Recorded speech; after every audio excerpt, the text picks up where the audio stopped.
All right, everyone. How are we doing this evening? I hope you're doing well. Super excited to be back, and I can't wait to get into this amazing conversation with one of the most amazing dancers in the Latin dance scene.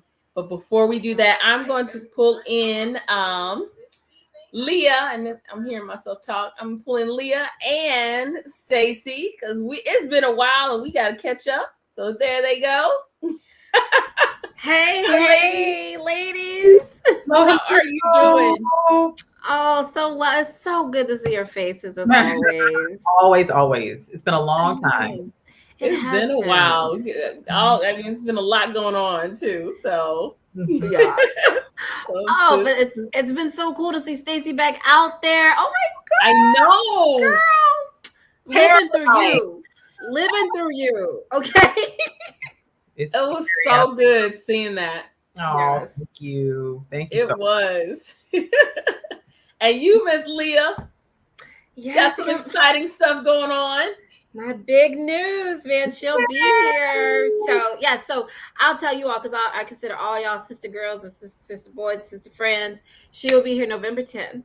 Yay. So yes, right around the corner. Yes. It really is. Oh my Yeah, I'm gosh, so it really excited. is. Super excited. Wow, Mhm. wow. Yeah. Wonderful. Wonderful. We're thrilled for you, Leah. Thrilled. Thank you. Thank you. Thank you. Thank you. Can't Yeah. wait to share Yeah. her with all you all. That's good She gonna be at stuff. the congresses, guys. She gonna be out there. She gonna be at the front Hey, row. She gonna get hurt. Just know I this. wouldn't expect it any other way. Nothing less. Nothing less. I wouldn't expect it any other way. Be out there dancing too. I can't wait to Yeah. see the duet. Yes. Yes, that's coming. It's coming. It's coming. Oh man. Well, I am really excited, and I think that we have just the perfect person to start up again with a fall edition of Diaries of Black Latin Dancers, and also celebrating Hispanic Heritage Month. I think it's important. I one of the things that I also like to do is um, acknowledge the Afro Latinas in Hispanic Heritage Month because sometimes that can get scooted over to the side or skated or however you want skated, however you want to say it. But Yeah. sometimes that happens. um, Everybody, come on in the room. We're excited to have this conversation. And click like and click share. Share this event with this topic and conversation with everybody. So we're looking forward to it. And I am just going to go ahead and pull in Miss Keisha Bolden because I cannot wait to hear her story. Can't Me wait to hear it. either. So I'm gonna pull her on in, everybody. All right. Hello, Hi guys, how's it going? how are you? I'm doing very well. I'm really happy to be here with everyone. Welcome. That's awesome. We're happy Welcome. We're you're glad to here. have you. Mhm. Thank We're you. happy you're here. It's so good to see you. Well, Keisha, we just kind of like hop right in and just kind of share our, just let you share your story, and we're all ears. We want to listen and learn from you. So, yeah, we'll let you have the floor and just share your story with us. Okay, where do I begin? Just kidding. It's very humble beginnings as far as where I started off with dance. So when I age myself, I'm 35. I have been dancing since about 24. I started right before I graduated college. So I live in Orlando now, but prior to that, I lived in Tallahassee, Florida, and that's where I started actually dancing. There was a college team called Corazon Dancers. So my Corazones, if you guys are watching this is for you. So I started there about 24 years old. I was just kind of going through a rough time in life, trying to figure out what I wanted to do next with life. I was young and wasn't quite sure what I was going to do next, just about to graduate college. Didn't really have it all figured out. I was going through a bad breakup too at the time. And I happened to see these kids dancing, and I was like, oh, that looks fun. Maybe I'll try that out. Maybe, get out, try to meet people. I was really shy too. So I thought that was a good way to kind of network and get myself back out in the scene.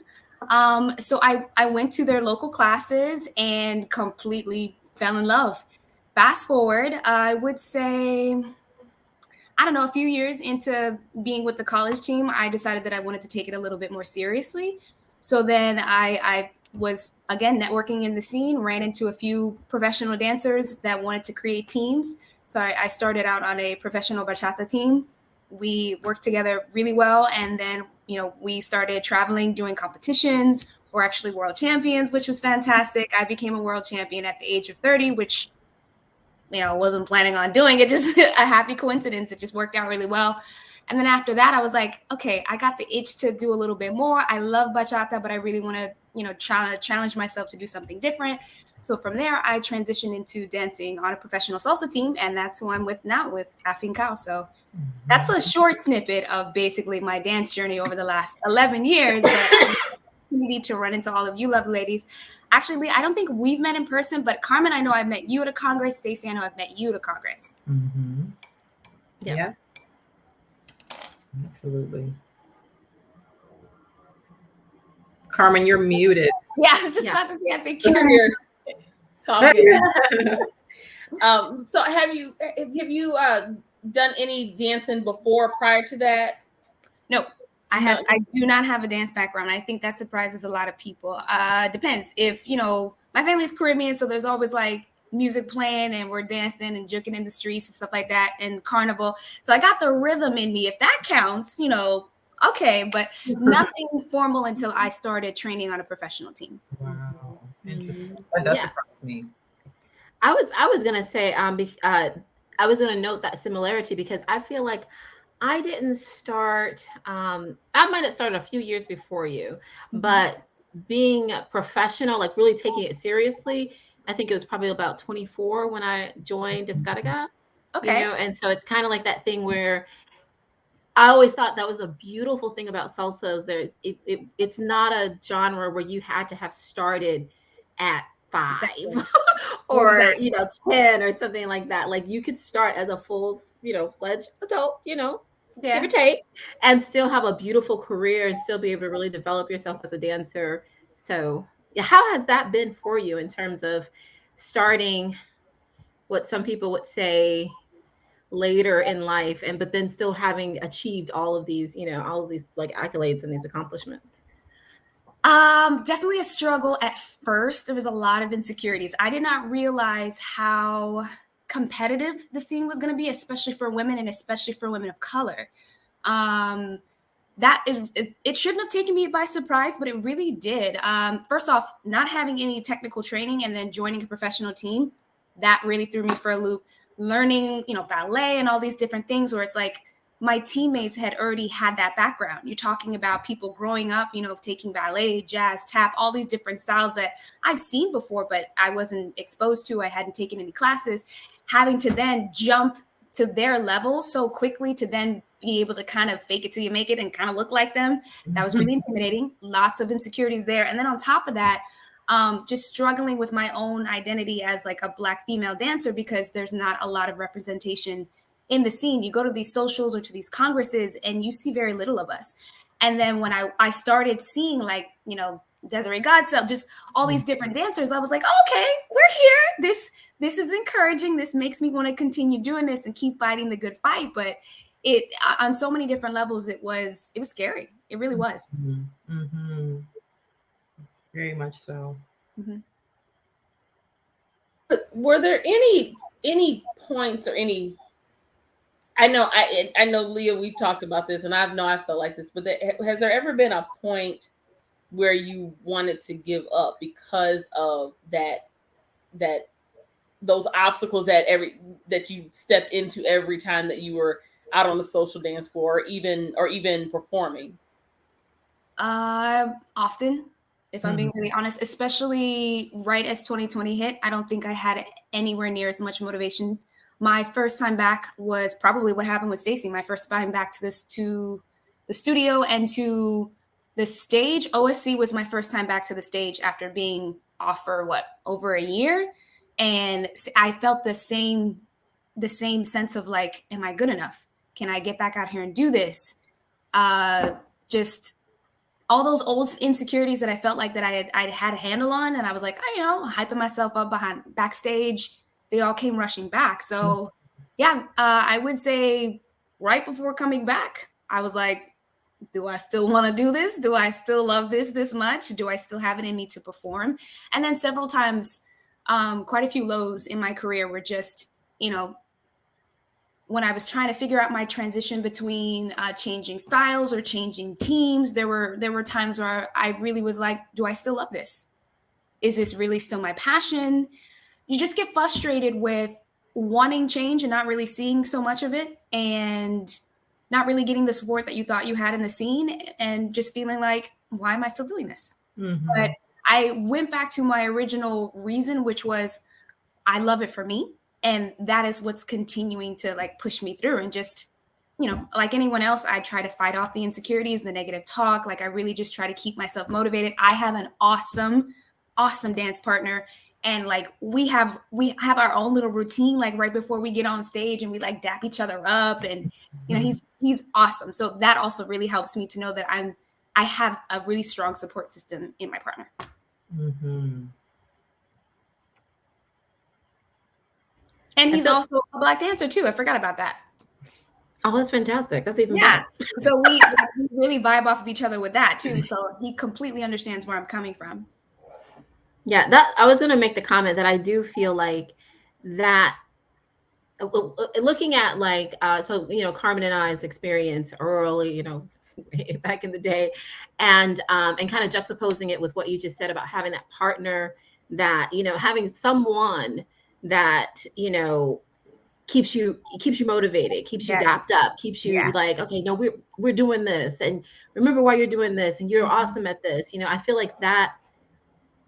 like that's a difference maker. I feel like that, again, getting back to our big reasons for doing this, I feel like that's why we're doing this too, is to provide that, just support. Because I was going to ask you kind of how was, just a little bit more about like just getting back into it after the pandemic, and like, because I posted something on my timeline a few days ago, and so many people resonated with it. And it was just kind of like a poem, or kind of prose about dancing.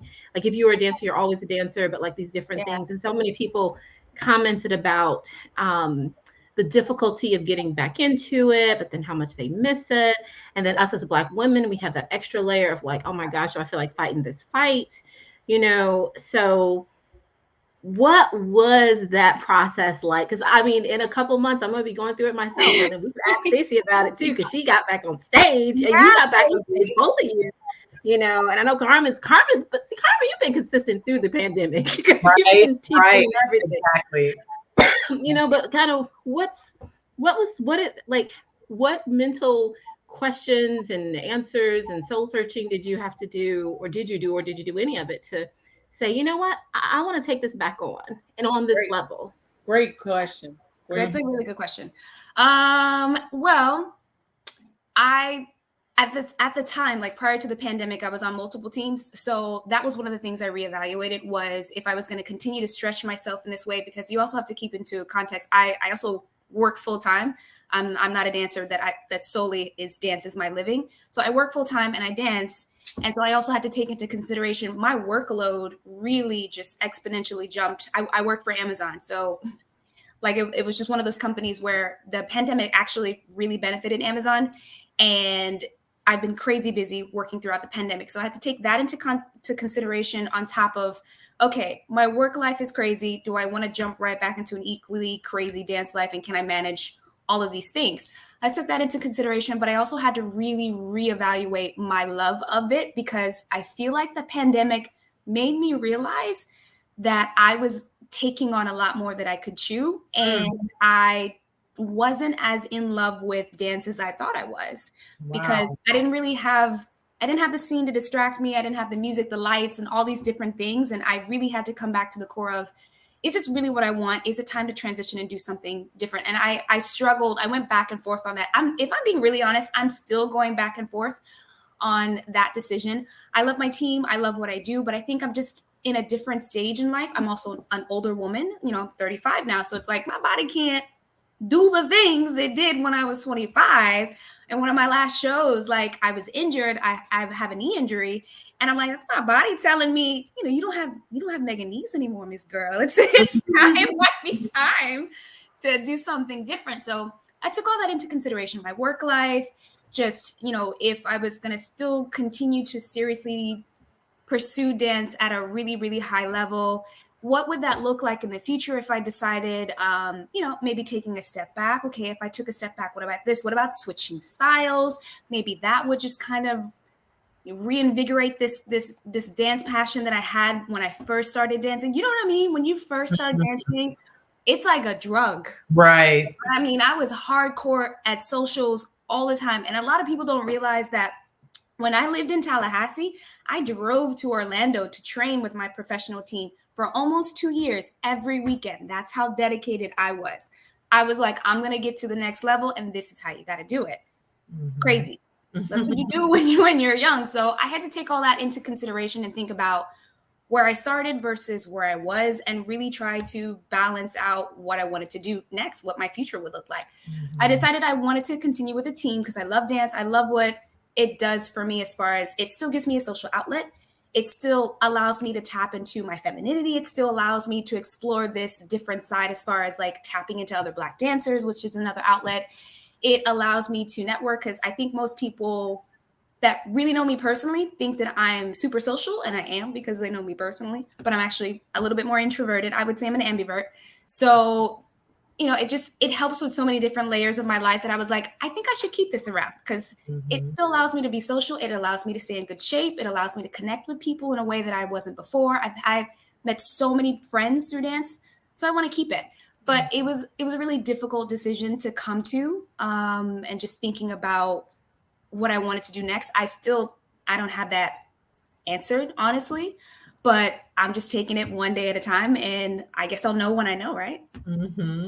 I have a follow-up question to ask on that point. How much is being a Black female Latin dancer inform your decision? How much has that informed your decision to say, I'm going to stay for a little while longer? Or has that at all factored into your decision to stay? Excellent question. It's a good question. I think that factored in more so on my decision on if I was going to continue competing or not.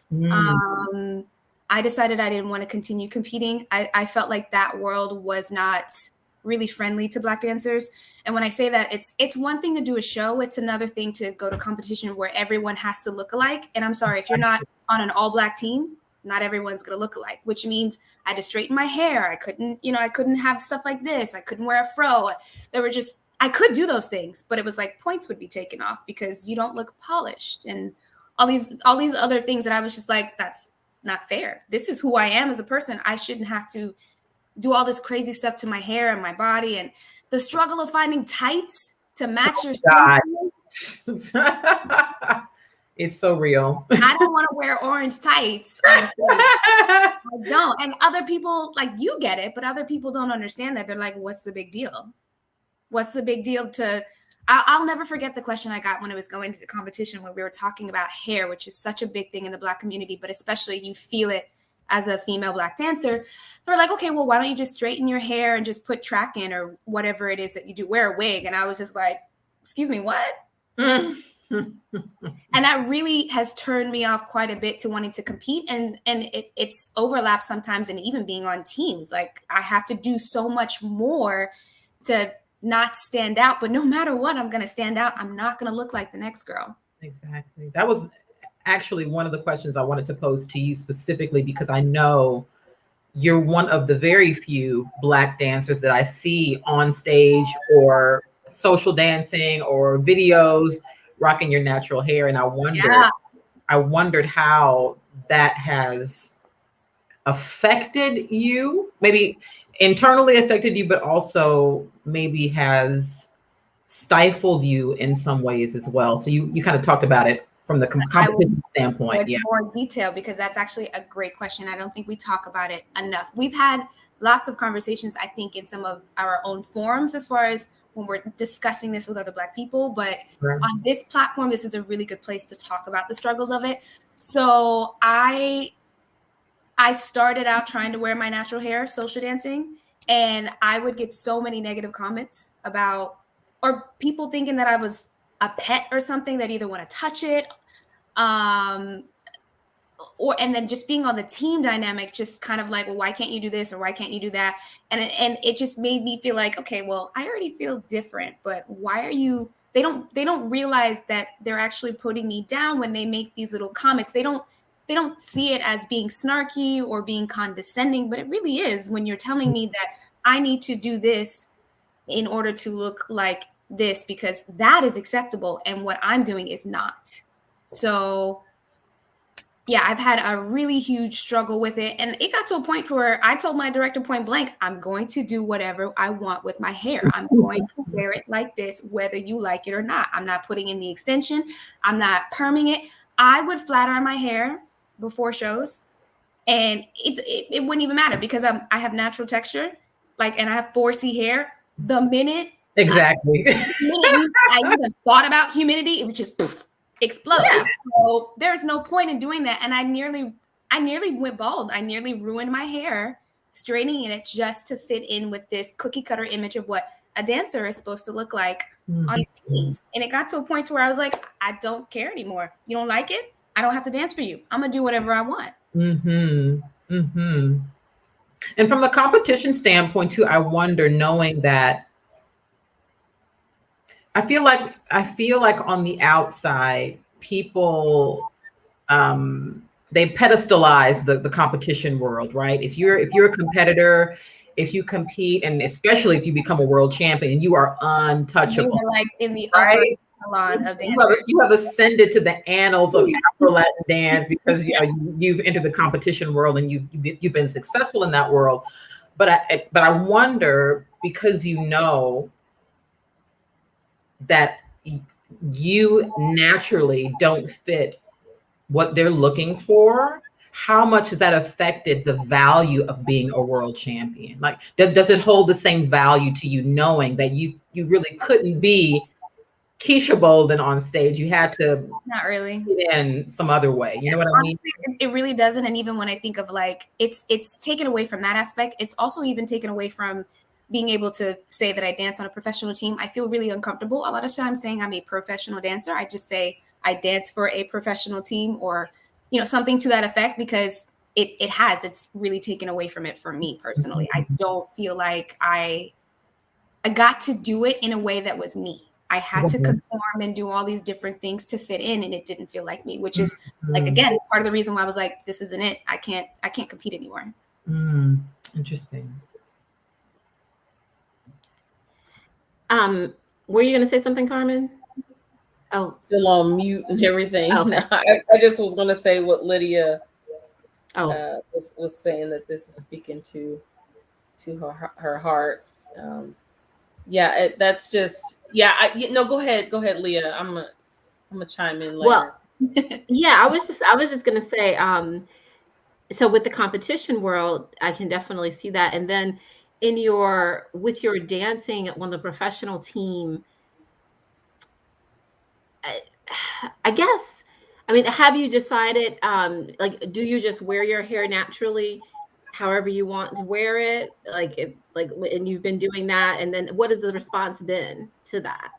So I transitioned from there was a point where I tried to wear my natural hair, that didn't work, and then I started trying to flat iron, that didn't work, and then I was like, all right, maybe micro braids, and that worked for a time too, because at least I would have the length, because everyone on my team had long hair and I didn't, so that helped. And then it just got to a point where I was just like, I see other teams or other girls just kind of do their own thing and they do their very best to conform and fit in, but it doesn't seem to be an issue. So I just decided that I was going to speak up more about it and talk more about my experience and explain where I was coming from. I think my responsibility in that was, I don't know that I took the time to really educate people about how I was feeling and why this was so personal to me. And when I decided to open the conversation and talk more about it, people were really receptive. I think initially because it was so negative, I was just like, well, I'm just going to stay quiet and I'm just, going to keep my head down and not worry too much about it. I don't want to make waves. I just want to be a good teammate, good dancer, whatever. It got to a point where I was just frustrated and unhappy. And I just was like, I need to speak up and talk about it. So the more conversation I had, not only with my teammates, but just any opportunity people would ask me about my hair or whatever be the case, I use that to talk about it and explain why this is personal to me, why this is something I'm really passionate about, why it should be acceptable for me to wear my natural hair and people compliment me and say it's beautiful. Like, that's what it should be. It shouldn't be it's, what is that, or why don't you just do this, or it shouldn't be that way, but it is what it is. It's what people tell me. Yeah. It's like another petty way to marginalize. It really, marginalize. it really does. Like if your focus is on a team being polished, you're focused on them as dancers. Why not focus on their choreography, their costuming, their steps, their, the way they enter and exit this? Why isn't that the focus on the scorecard as opposed to how my hair looks? And how that takes away from aesthetics. How does it take? Yeah, how? Why? Especially when this, I can't help but going back to this. Especially when this music, this culture, this dance is rooted with us. Rooted with us. Yes, exactly. Know your history. It never. It out of the 20 some odd years, that question still boggles me to this day. Mm-hmm. To this day, I do not understand why. I mean, I understand why. Yeah, it's like we understand why. We know why, it's just really that it's just really something. And I don't know if I'll cut in on someone, but I wanted to ask, when you were talking a little bit about, just how it made you feel, or how sharing your feelings. Were you ever at a point, and I know I was at this point when I first started dancing, I thought something was wrong with me. Yeah. You know what I'm saying? I thought, well, what I would hear is, well, you need to work harder, or you need to do this. And I kept struggling with this whole, well, okay, I got the phony tail now, and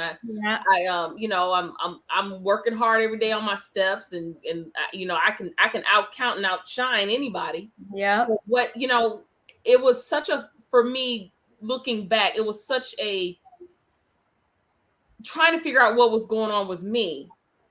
And now that looking at it, it's like there was never anything wrong. Never.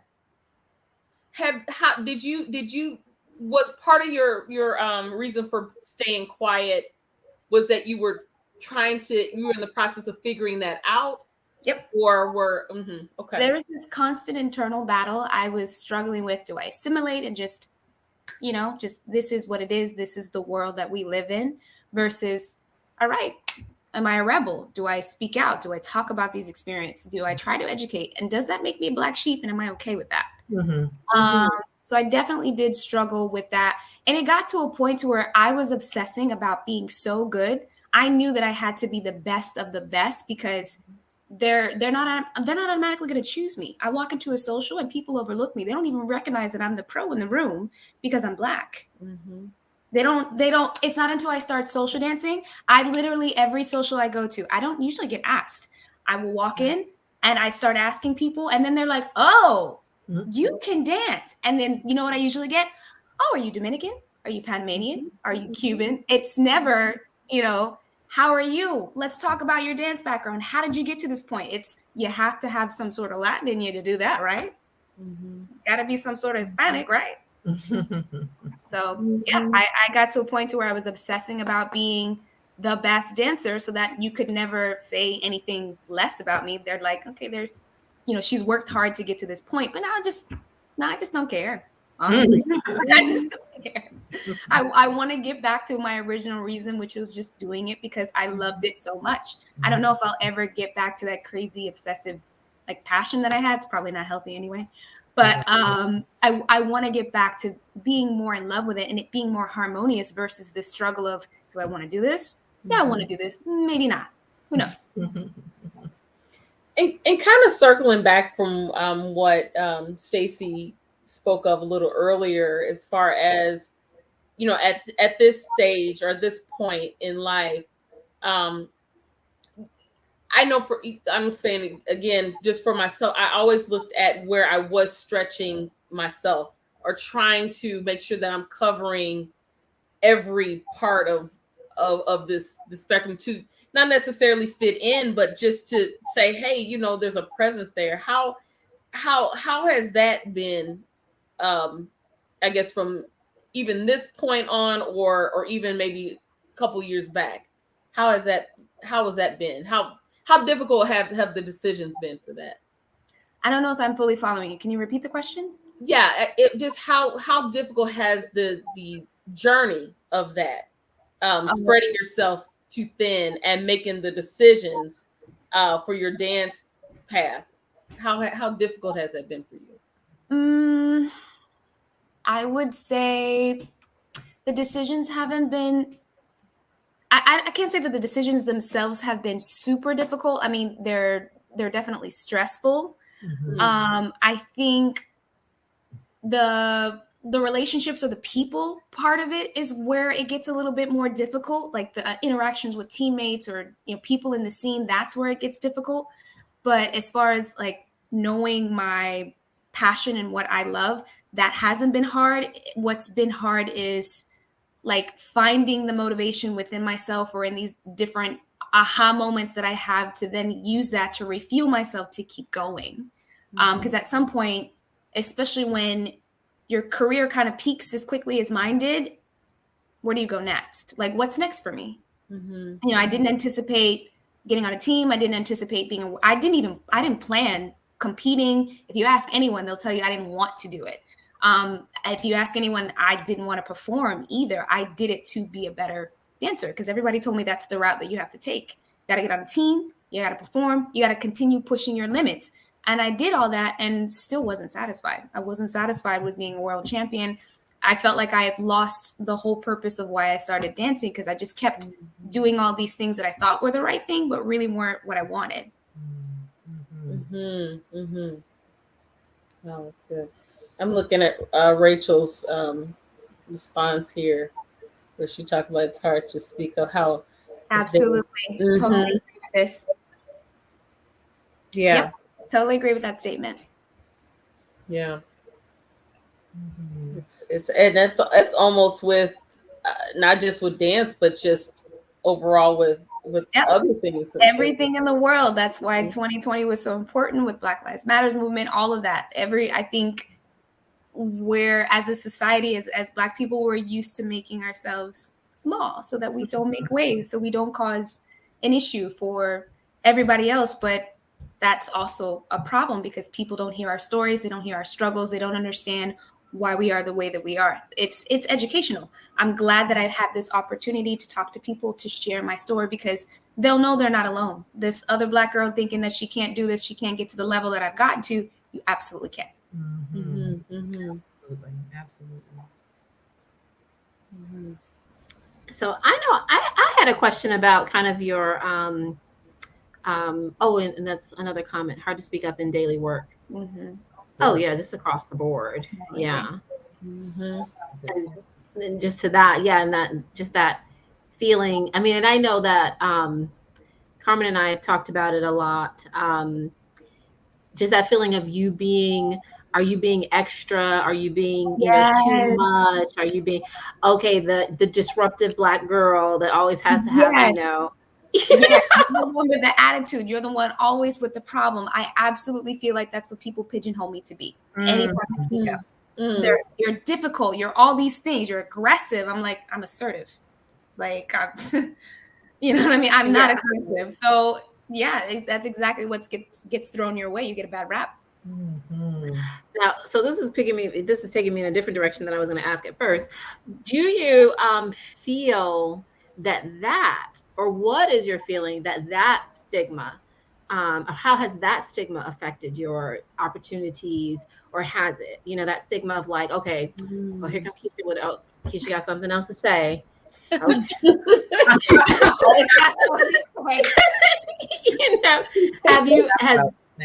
we've all experienced our different levels of that, at different times in our careers. And like, I wonder, have you,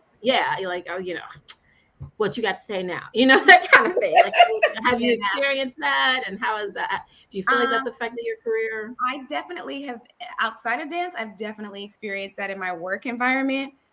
In dance, yeah, I've experienced it too, because I still think of it as another form of job for me, or another career path for me. So yeah, I've definitely experienced that too. So originally I went from not really speaking up much and just kind of being a yes person and just doing whatever just so I didn't make waves, to then being like, okay, I got to talk up all the time now, because once I started, I can't stop. So yeah, I probably did get that. I think where I learned was it's not what you say, it's how you say it. So I tried to be very thoughtful, very conscious about what is coming out of my mouth and how it's being presented to kind of mitigate that. But no matter what, I'm sure people will think that. Absolutely. Yeah, sometimes you can use all the fluff. right words, all the fluff, all the filler, and it still won't land the way that you intended to. Correct. And some of it is just because who's saying it. Right. That's that's a lot of the reason. Yeah, and even who's receiving it, like they just don't want to be receptive. Yeah, they don't want to change. They don't want to be open, expand. Yeah, they don't want to see maybe the way that they're doing things isn't necessarily the right way or the way that works for everyone. Yeah, absolutely.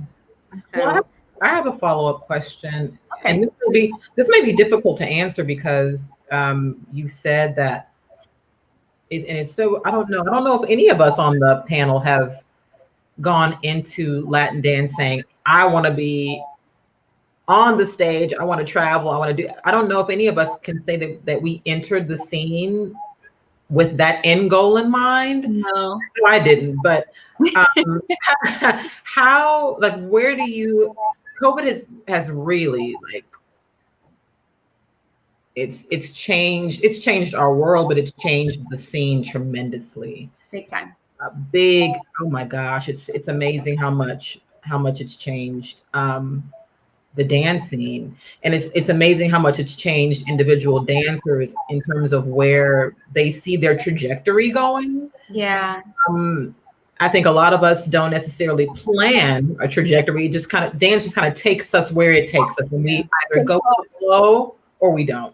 Yeah. But where do you see yourself? You're a world champion. You've danced all over the world country. You've danced with everybody. You're super talented.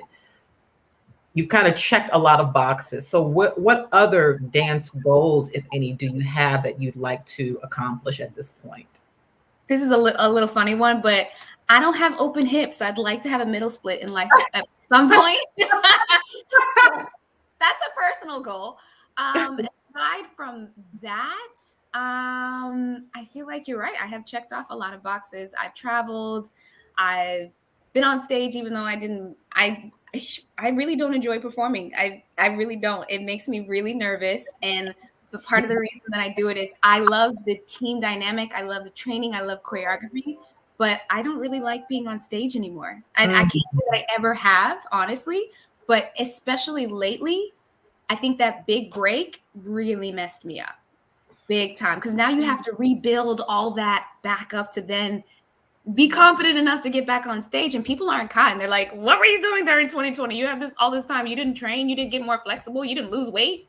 You know what I mean? And then you got to get back on stage and act like I'm still the baddest when you really don't feel like it. I did not. Like, I was backstage in tears my first show because I just was like, I don't know if I can do this anymore. I don't know if I can get back out here and like really hype myself up. Again, that's where my partner came into play, and we had our whole like, got this, and we did it, and I got off stage and I was like, all right, okay, that wasn't that bad. It's coming back now. But yeah, aside from maybe a few more shows, like the routine we're currently doing now is a romantica. I've always wanted to perform a romantica, so there's that. Maybe do a little bit more bachata because I love it.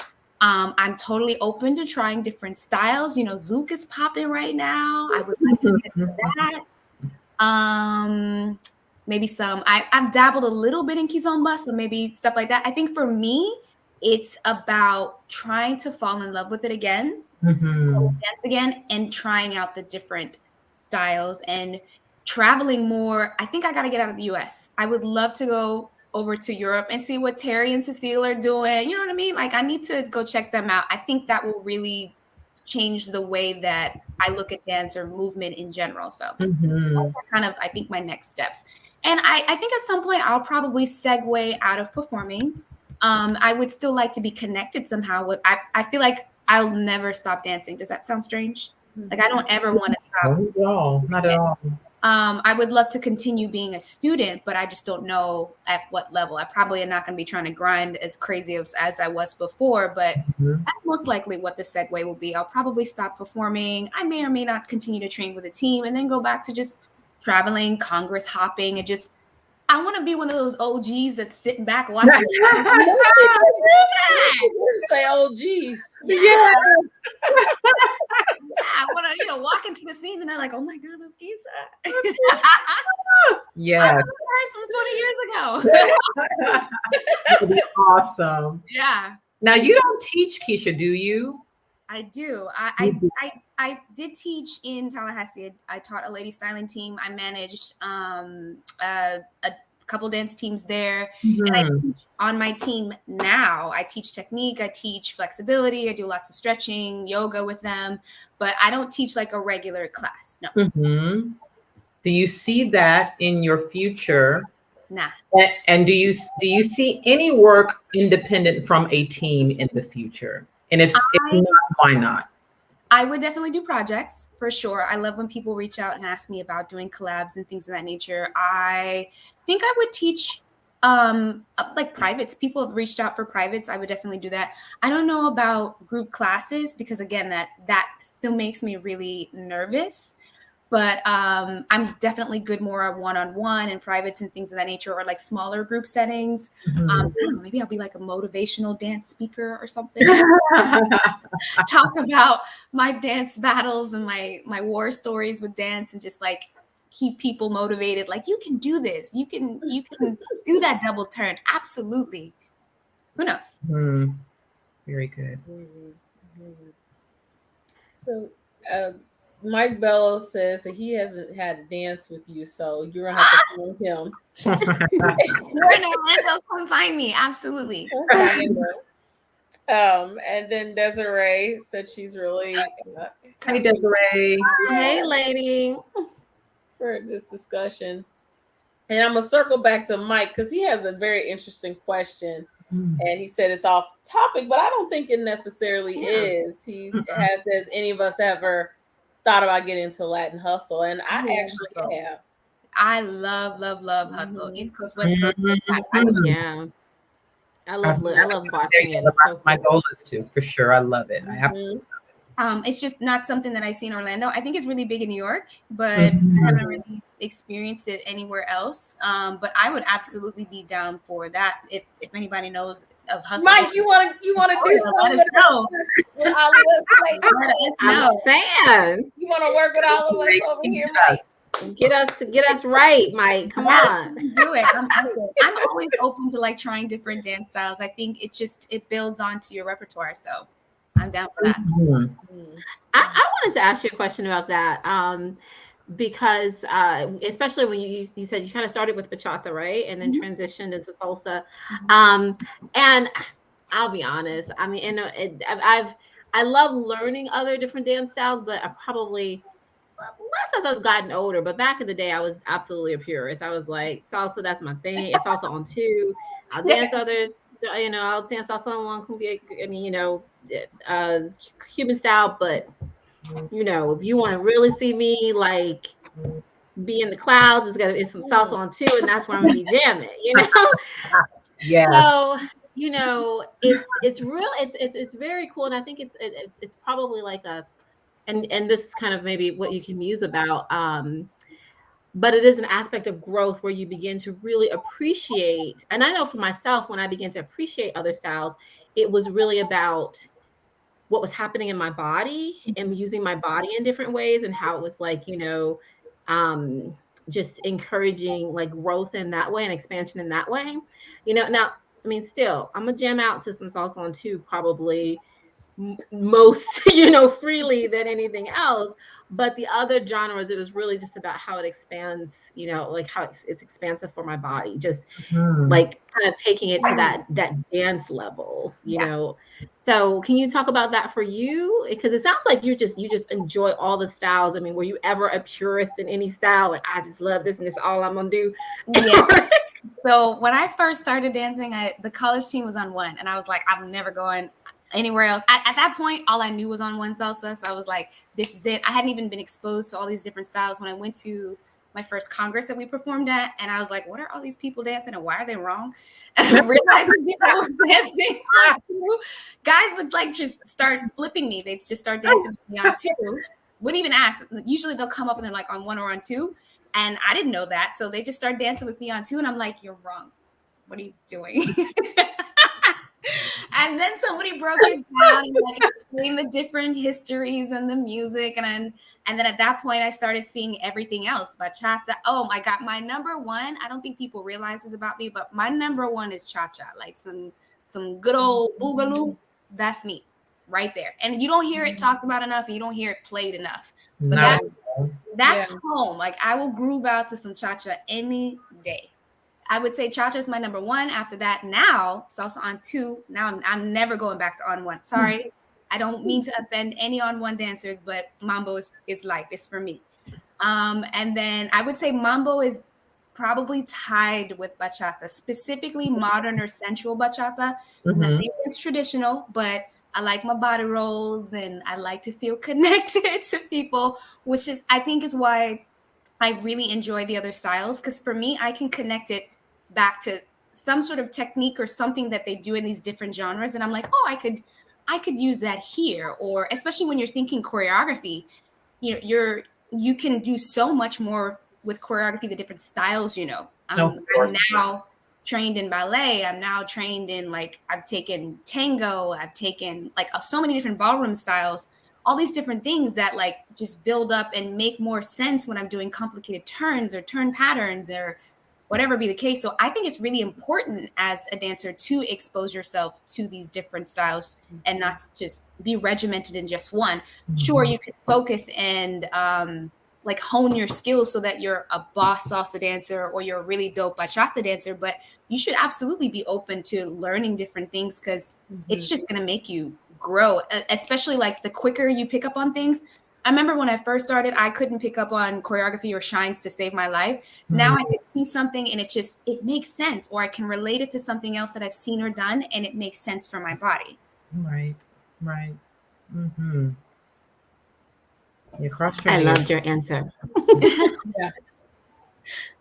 That was great. Let's see, Mike said, what did he say? He said, let's talk about okay, about this hustle. Here we go.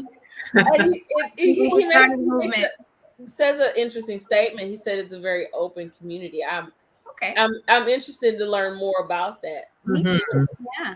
I'm interested to learn more about that because that's the communities that I think that we know of or that we've been in haven't really been, or we've really had to push our way. So I'm really interested to learn about that a little bit more. Sure. Yeah. I have a question, Keisha, because you've been in the scene for it's always nice to see that like veteran Black dancers in the scene. And you've been around for a long time now. And I know that you've probably seen the scene change since you've been a part of it. Yeah. So I'd like to know, it's a two-part question. What major changes have you noticed from the time that you began dancing to now? And now, since we're in this COVID era, where do you see the Latin dance scene going? How do you think it's going to change? Gotcha. So first part of your question,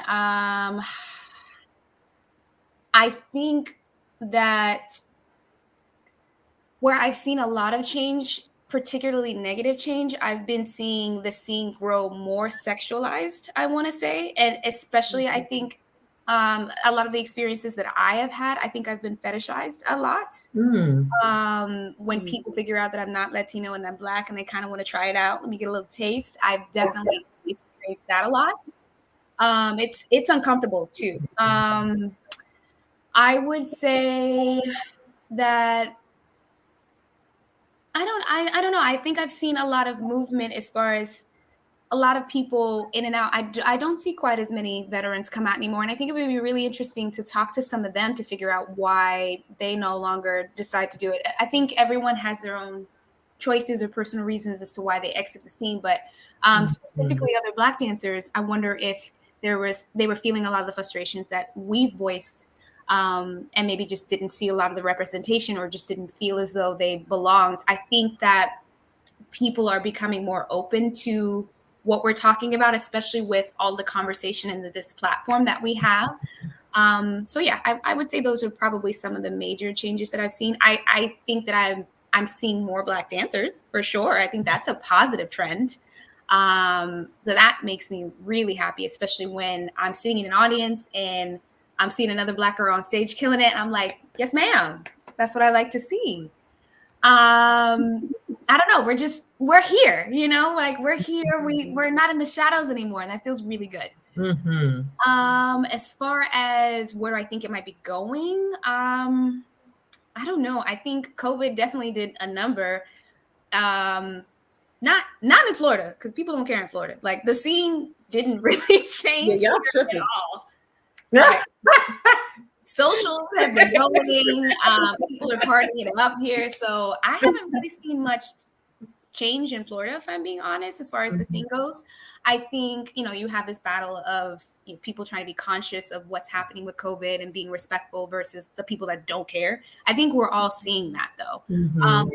It's been an interesting choice for me to get vaccinated, to get back out into the scene and to kind of gamble with my livelihood to, if I'm going to dance with a mask or not. Am I going to suffer tonight, or am I going to potentially, I'm going to breathe and have a good time, but maybe catch COVID? So there's that kind of struggle. Yeah. Sure. Was someone else going to ask something? No, go ahead. Oh, well, I don't know if we really want to get into this, but I'm just curious because I haven't been out, and, I have the baby reason, but what has it been like being out dancing, just in this new environment, I have not gone out too much. Funny you asked me that because I'm going out tonight. I don't really go out social dancing as much since 2020 has happened. I'm trying to be really conscious for myself, my own safety reasons, whether I feel comfortable or if I even want to dance. I kind of check in with myself, like, do I feel like going out dancing or do I want to go explore other things? Because like I said, it got to a point in life where it was dance all the time. That's all I was doing.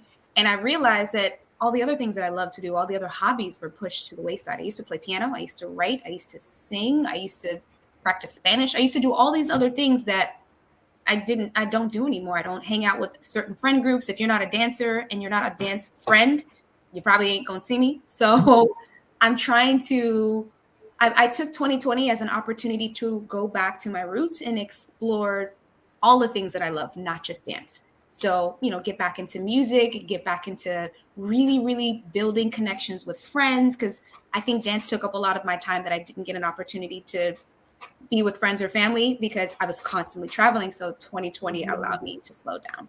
And if you guys would excuse me just 1 second, I know we're live, but my cat is destroying something. And I escaped twice this week, so I want to make sure he's not breaking out again. He's destroying stuff. So yeah, I guess it has helped reconnect. 2020 reconnect to you. I think everyone had that opportunity to kind of reconnect with themselves, whether they wanted to or not. Right. Yeah. I think 2020 created that space for us to reconnect, and whether evaluate we like it or not. Yeah. And I've heard a lot of people say that as well. It's like, I mean, in our realm of dance, it's kind of come out as, like you said, evaluating like, okay, I just was doing this almost on automatic pilot. Like I was, I mean, another dance team came up for me to perform with. I said yes. There was another social. I said yes. A friend of mine asked me to go to the Congress. I said yes. And it gave us, a lot of people, all of us, this opportunity to evaluate like, okay, but is like all, I know I have all these options within this realm, but which of these options are really making me happy? Which one do I really, that I really love to do? And the rest of it is just kind of like, I'm gonna be okay not doing this, Uh-huh. And I think also a lot of us who move into that, dance career, it's like you just assume that you have to teach, you have to perform, you have to compete, you've got to, go to 2 or 3 congresses a month. You have to, like these are the things you have to do to be successful, And I feel like 2020 gave us all the opportunity to say, you know what, I can redefine what that looks like to me, So I definitely took the opportunity to do that, to redefine, to reconnect, to take a step back and really see the bigger picture with dance and see what's next. Do I, like you said, do I still love this? And the root of it for me is social dance. That is what I love the most. That's what I started with originally and fell in love with. And then from there, just me wanting to get better led me down these other avenues, but I don't love them as much as I love social dancing. Yeah, same here. And I feel like that is a huge thing to, especially after having a professional career or having a professional career, to be able to admit to yourself, to say, you know what I love the most actually doesn't get all the accolades, is just, me being, me relating to people, me kind of, just being in the groove of everyone, just enjoying that collective groove, as opposed to me being the spotlight, Right. I think people think because I'm a performer or I have a professional career that I love to teach, that I love to be on stage and have all eyes on me. And actually it's the opposite. I love being in a corner by myself, watching people social dance and getting up and occasionally doing it myself. Yes, That's it. totally.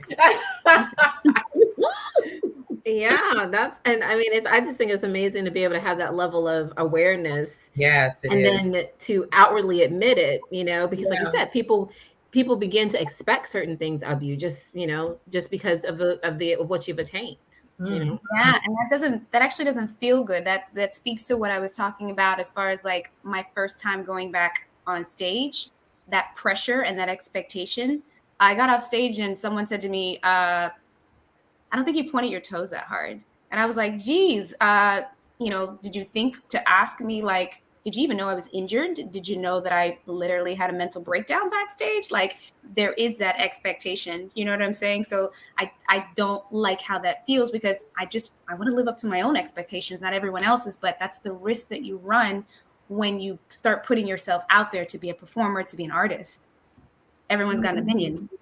People say crazy stuff, don't they? Yeah, they don't care. They come up and just talk to you any kind of way. It's just unreal. It's so unreal. Wow. I'm going to circle back to something that Rachel put here, which is, I find it interesting. It's her question is, in what ways do you think being uniquely who you are, race, gender, background, experience, help you or gave you an advantage in the industry?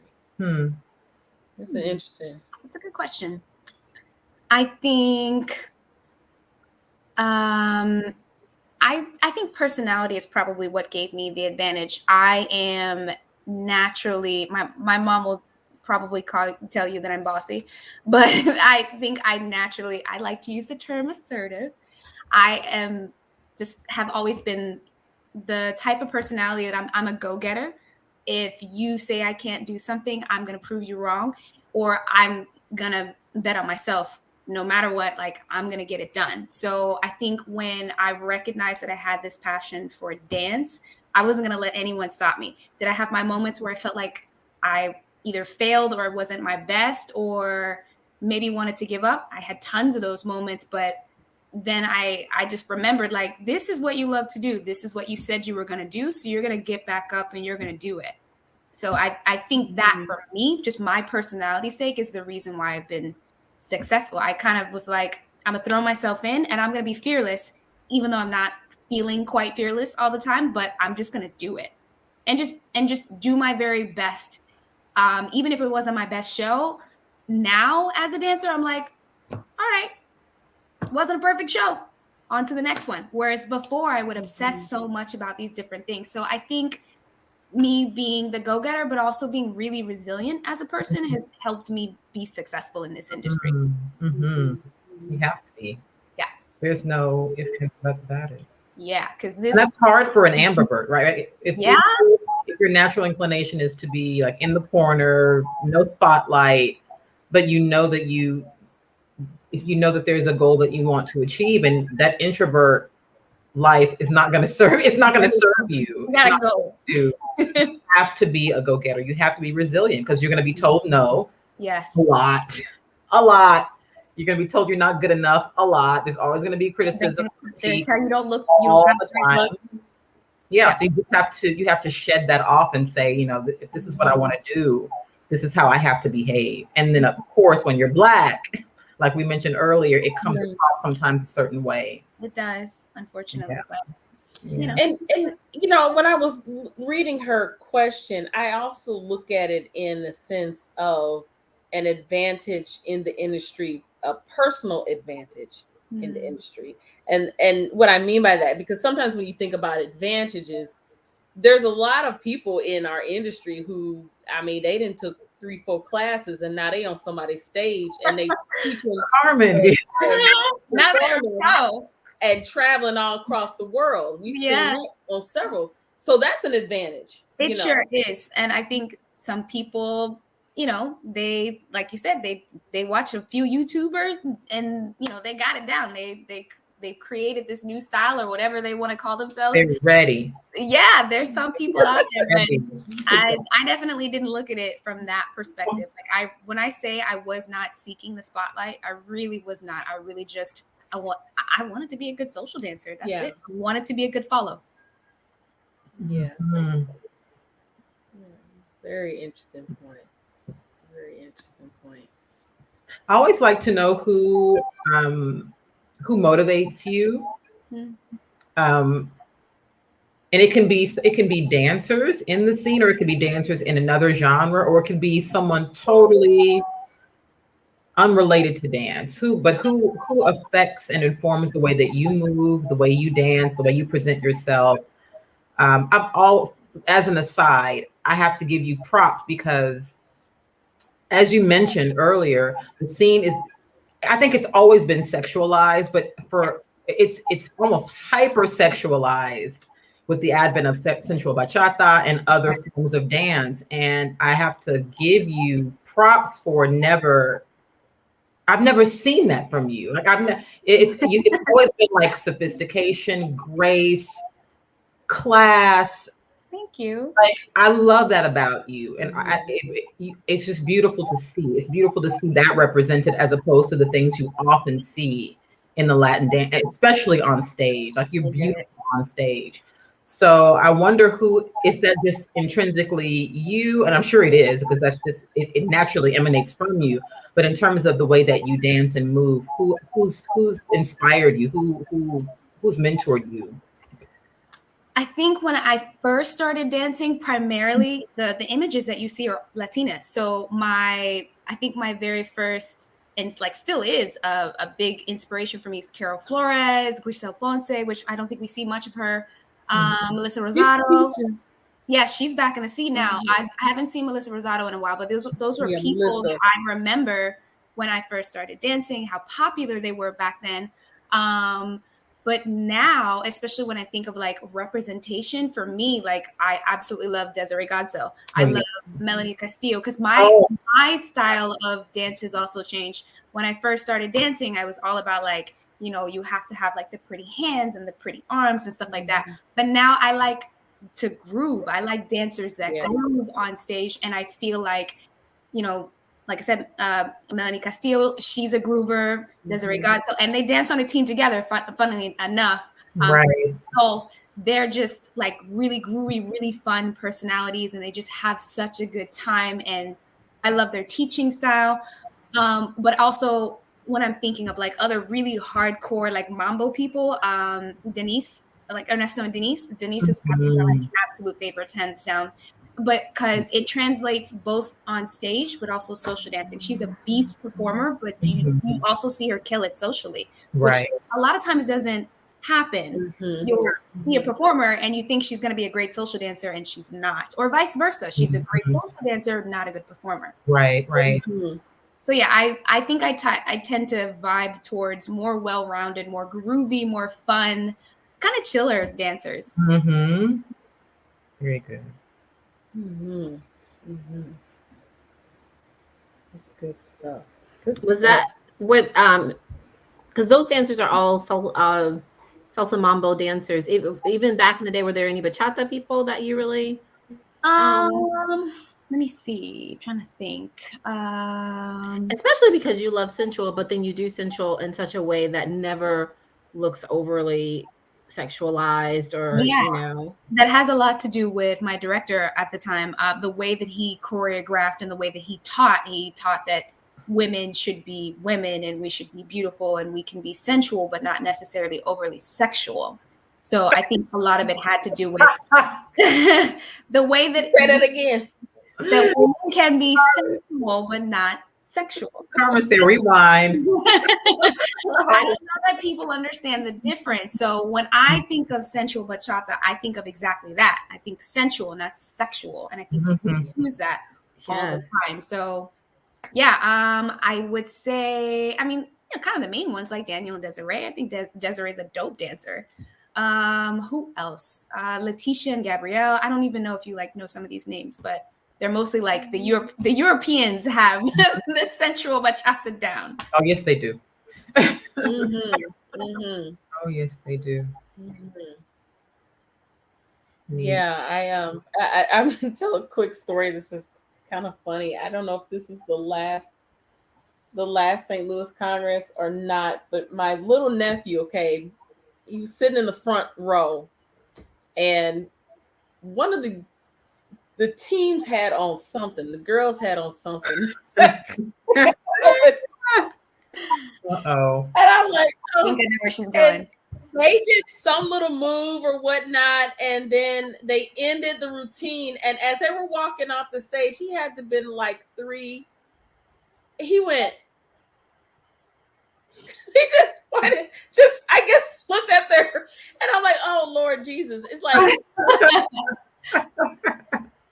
this little boy is sitting right in front and just seeing somebody's booty just tail pointing across the stage. It's like, okay, yeah, we've all seen those shows. Yes, we're like, oh, yes, that was a little, yeah. But no, I love the point that you made. I think that's that's missing.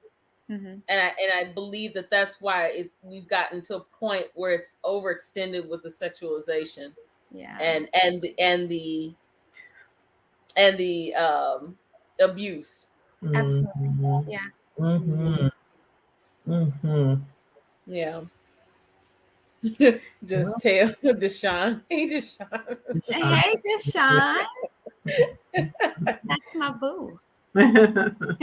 Just tail. Yeah, just tail all over the place. Yeah. Yeah. Well, wow. It's just amazing to just hear your story and to hear just because you, like I said, you aren't too far behind like Leah and I when we started, and it just I just find it's just amazing how our stories are so different. Yeah. It just I don't even know where even to begin with. It just was like pushed to the shadows, like completely, but to see young ladies now, that we're pushing through, and we are seeing this little spark of change. Quick question: how do you see, with Congress starting to open up again, how do you see Black females represented moving forward? I hope that there are more of us in the scene. I hope that with platforms like this, that we don't feel as though we don't belong anymore. We feel as though there is a place for us now because there is more representation. I don't want people to feel as though they can't get out here and do this because they're not Spanish, that, you know, they have to check this box in order to get in. That's not what dance is about. Dance is literally for any and everyone, no matter your color, gender, race, you know, your physical ability, you can do this. So I hope that in the future that more of us are talking, whether it's Black women, Black men, Afro Latinas, Afro Latinos, it doesn't matter. I think we need to continue having these kind of conversations and really reach out as far as like within the community to foster more community amongst ourselves as well. I have taken the opportunity like to see other dancers like myself in the scene, or if I'm around them and I feel like they're having a moment or they're feeling discouraged, like I try to talk to them and hype them up and say, hey, here's my story. And if you're feeling alone, guess what? You're not. Like we might have a different pathway, but we're getting to the same place eventually. And you know, come with me. Like I'll show you the ropes. Like I hope more people do that. And you know, we become more inclusive that way and not so divided by, you know, well, I'm Spanish or I'm this or I'm that. And it shouldn't be that way. I really would like for it to feel how it felt when I first started dancing. It, you know, I had these rose-colored glasses on when I came into the salsa scene, and it wasn't until, you know, I started getting into more higher levels of dance or trying different things that I realized, like, oh, I'm different. You know what I mean? Like I didn't feel that way at first, but eventually I realized I'm different, and it's because I'm Black. And that's just the plain truth of it. But it doesn't have to be, you know, a bad thing. It doesn't have to be a negative thing. It doesn't have to be the end of my salsa journey or my dance journey, period. You know, I want to use this to encourage other people. Like if you feel this way or you feel frustrated or you feel like you're an outcast, you're not. There are others of us out there. Reach out. Like let's keep the conversation going. Let's continue to love dance. Very good. Yeah, Mike says something interesting too. Event producers are too. Totally agree. Totally agree with this point, especially if we're talking like a lot of the abuse in the scene. If you're continuing to hire like these people that are really facilitating the abuse just because they bring numbers, you're part of the problem. Yep. That's it. Absolutely. Absolutely. I think one last thing, and I think you kind of touched this. Deshaun is asking, did you talk about when you first won your competition? We won our first competition when I was 30, and it was a bachata, a team bachata show. And what specifically, like, do you want to know just what it felt like, or just talk about it a little bit more in detail? I'm assuming. Maybe. Yeah, maybe just a little bit more deep, because you did touch on it a little bit. Maybe just a little bit more deep. Yeah. So I danced with Agape at that time, and like I said, I did not originally plan on competing. It was my director's idea, and I looked at him like he had three heads when he said it. And I was just like, "You want to do what? You want me to do what?" So I was terrified because I thought I knew what it meant to be in the competition world, and it was actually much scarier and much more rigid than what I realized, especially when we're talking about like what I was just saying before, the costuming and the hair and all these different things. That layer of it, I did not enjoy, but then the extra complicated layer of, okay, well, I have to straighten my hair so that I don't get points taken off, or I have to somehow magically find tights that match my skin tone so that I don't look super weird and orange on stage and stand out even more because I'm the only brown person. So there was just those little moments and insecurities, and then getting to competition and realizing that I'm probably one of the only Black people there. That was a whole nother culture shock. Like, okay, I'm kind of used to that with socials. There's a few of us that trickle in, but to legit be one of the only ones performing on stage and have people like tally you and know that they're probably taking off points because you have natural hair doesn't feel good. So there was that element of it. I really did not enjoy the competition world. It was super dope to win, and be like, okay, I'm a world champion. But that went away really fast. Like the excitement of it went away really fast because at that point it was just like, okay, back to the real world. I never took it as like, okay, I made it, you know, I made it. It never felt like that. It just felt like a regular day, but it's kind of cool. It's still kind of cool to be like, guess what, guys, I'm world champion. I think it was who else said that same thing. That they felt the same way you did as far as a champ competing. It was Danita. Danita. Yeah, yeah. She was when you were saying that, I thought about her because she said the exact same thing about how she felt competing. Yeah.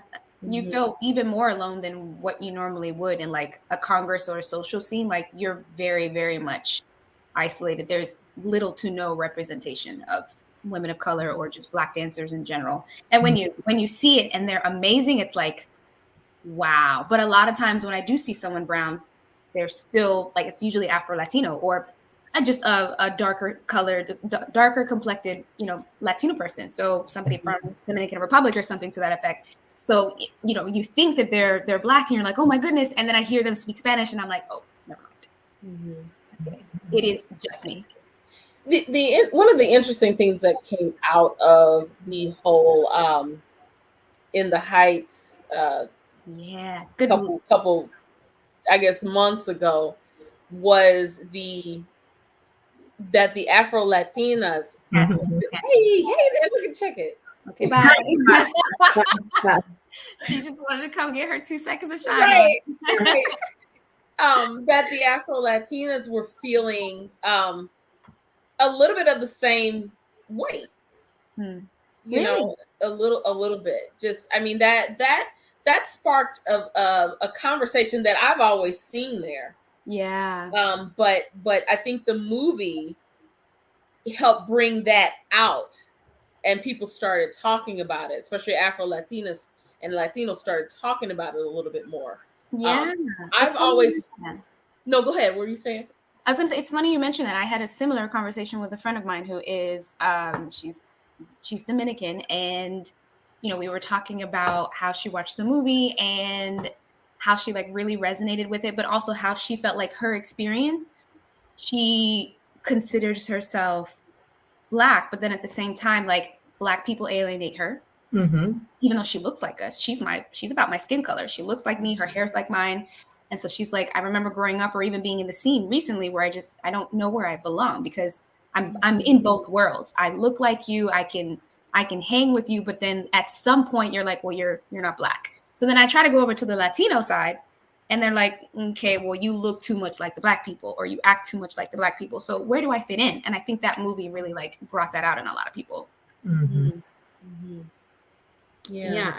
I don't remember her name fails me right now, but who we had on, she specifically spoke about that. Oh wow. Yeah. She actually was in the movie. Oh yeah. Reyes, that's her last name. Yeah. Okay. So she's not really in the the dance festival scene world. Yeah. She's not in the festival world. Congress world. Yeah. Right. She's like on the other, well, like more it's hard to see. The concert. There you go. Concert theater. Yeah. But it was just really, it was interesting to hear her perspective too, being someone who was in the movie and felt like it wasn't representing her. I could see that. Yeah. Yeah. Especially you're filming it in New York of all places, so I can see that. In the neighborhood that is apparently supposed to be Afro Latino neighborhood. Right. Yeah. How interesting is that? Yeah. That's an ongoing issue. And it's so interesting because I've always, of course, culture wise, we're looking at some different things, but when it comes to just if we're talking about skin, complexion, tone, color, if you look at all of us, you know, at some given point in time, we are the same as far as being Black. Mm-hmm. You know, and like I said, which was the key reason why I had my team, where there was a Afro Latina. Nice. But you would not be able to tell who was what. And I did that on purpose because I wanted people to see that we are still people. Mm-hmm. We're still the same, you know, we're still people. Culturally, maybe there's some differences, but we're still the same. And it's just interesting to hear from some of our Afro Latina sisters that their perspective in this circle and how are they feeling. And I don't think that really was able to come out until this movie kind of sparked that conversation a little bit. Yeah, I feel for my friend because her experiences are very similar to mine, but I can't entirely relate because I'm not an Afro-Latino, but I can definitely empathize with where she's coming from. Sure, absolutely. Yeah, so Mike Bello, so In the Heights, and not only. Yeah, that's a good point. Yeah. I agree, Fabian. I totally agree 100%. Agree. Yeah, he had to. There's no way he couldn't have. Right. Yeah. Absolutely agree. Wow. This is a really great conversation. I'm so happy to be with you guys. I was nervous. I'm not even gonna lie. I'm so nervous. Carmen, I was like, "What are you gonna ask me? What?" No, you know, we just really like to hear. I just love. I mean, every time we do this, it's inspiring, and you know, you just love hearing. You love seeing who's out there, who's still pushing through. Yes. You know, and I think it's inspiring to other ladies that are watching. I got a lot of texts and emails saying, when y'all gonna come back, and when y'all come back, we working on it, just wait a minute. But it always reminds me of the struggle. I just remember feeling lonely. I think, like I said, this whole pandemic has just reconnected me to the way I felt back then about feeling lonely and frustrated and struggling with myself. But you never would see that on my face. But I had this thing going on inside that was like, I know that I'm a bad dancer. I know why doesn't anybody want to partner with me? Why doesn't even anybody want to, it was all of these things. And then to hear that the 10, 20 years later, the same issues are still going on. Yeah. But not really having, like I said, we didn't have anybody to share that with, but being able to have someone to share this with now, I think it's so important. It's invaluable. Yeah. Absolutely. And I do really feel like we are through these conversations, we're encouraging that, the dancers that are out there right now and the dancers that are on their way up, and the people that are trying to figure out, like, why am I doing this? I really do feel like our conversations encourage them. Hey, we're out here, keep doing it. Remember why you love it. Exactly. Make a space for yourself. Create that space. Yes. Yeah. That's so often. Okay. I think one last question. I think Fabian said musically what? Oh, gosh, there's so many. So many. Oh yeah. Many songs. That's impossible to answer on. I know. Goodness. For each of my main genres. For salsa, I don't know why, but Yo No Sé Mañana is still like, I don't know why. It's still my hands down one of my favorite songs. By Luis. Girl, I feel you. I don't know why. I love that song so much. For me, for bachata, what is it? Bachata en Fukuoka. Every time I hear that song, man, in the middle, that little cha-cha section hits. Yeah. I love it. Yeah, I love that song too. Oh wow. Yeah, I don't know. I haven't. It's just too many. Yeah. Peak of the Year is a good one, Mike. Cordelia, yeah. Yeah, that's a good one. Oh, yeah. What's the other? There's and thank you, Mike. I see it. He said he'd dance with me. Mike used to dance with me all the time. I bothered him at his little station every time I used to see him. I'd bother him. I would say for cha-cha for sure. Yeah, thank you, Ramel, because I'm gonna bring up the cha-cha. Yeah. I would have to say El Raton is one of my favorites. Yes. I hear it. I don't have to have anybody to dance with me. I'm gonna get up and dance myself. I'm about to rock it myself. Okay. I'll be in the corner doing a shine, making up a routine on the spot. I don't care. I love that song. Yes. Oh, it's so good. Wow. Well, Keisha, thank you so much for your time. I don't know if you have anything else you want to share with us. It's just been amazing. Yeah, no, I just want to say that you guys are all like inspirations for me. Like I remember seeing you guys out in the scene, especially you, Stacey. I remember seeing you dance with Gordon, and I was like, wow, I want to be like her one day. You know what I mean? So to be able to have this conversation with you so many years later in my career, that's definitely a highlight of my night. So thank you guys for this opportunity and for just allowing me to talk with you guys and, just share a little bit more about myself. I appreciate it. That's how I feel about being on a panel with Carmen and Leah. I feel that's how I feel. Yeah. Mm-hmm. Oh no. Yes, Ramel is. Oh, he says he's professional. He's crazy. Oh. That's a jammy jam. Don't get me started because I start thinking about choreography and we need to do that choreography, ladies. That's gonna be our comeback. That's gonna be our hey. Right. We've been talking about what we're gonna do together. That's gonna be count me in. I'm there. I'm there. That's a no-brainer, Keisha. Yes. It's gonna be epic. Thank you, Fabian.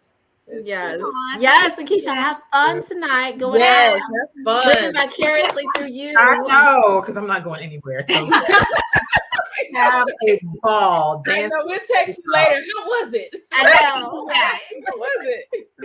Hopefully, I will catch you, ladies. When it's safe for everyone at a congress or whatnot. So, hopefully, we can do this again in person and catch up.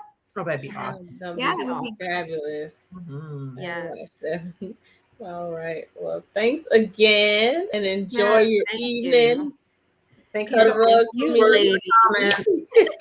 Bye, guys. Have a good Bye. Awesome as always. Oh, man. Bye, y'all. Bye, ladies. Oh, man. That was so much fun, you all. It's good to be back, and it's good to be back with some amazing ladies. Keisha, thank you so much for joining us this evening. And I can just remember to do the hustle. I hear you, Mike.